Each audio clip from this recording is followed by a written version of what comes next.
La princesse Amina et le monde au-delà du palais. Il était une fois, dans un royaume magnifique du Nigeria, une jeune princesse nommée Amina.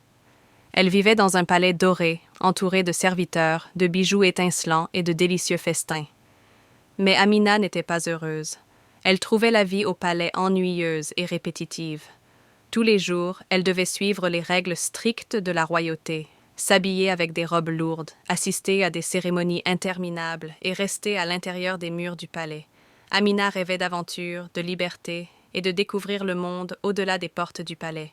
Elle adorait écouter les histoires que lui racontait sa nourrice, Mami Wata, sur les villages voisins, les animaux sauvages de la savane et les marchés colorés où les gens dansaient et chantaient. Mais son père, le roi, lui interdisait de sortir. « Une princesse doit rester en sécurité dans le palais », disait-il toujours.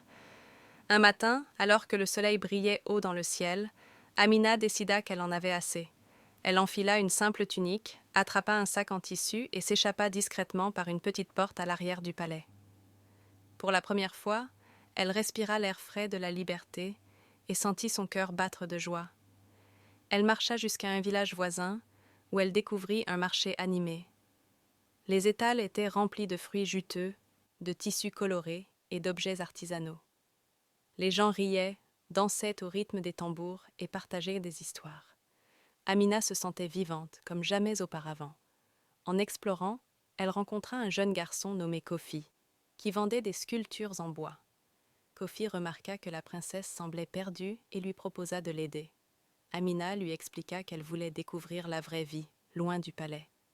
Kofi, amusé par sa curiosité, décida de lui montrer les merveilles de son village.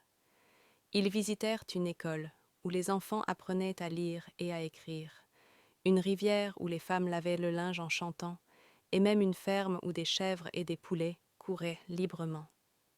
Amina était fascinée par tout ce qu'elle voyait.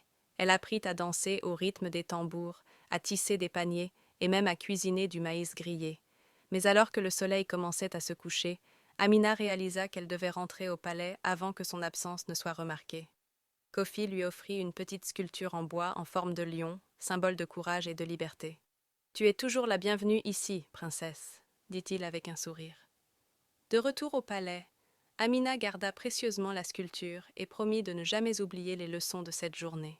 Elle comprit que même si elle était une princesse, elle pouvait aussi être une aventurière, une amie et une élève de la vie.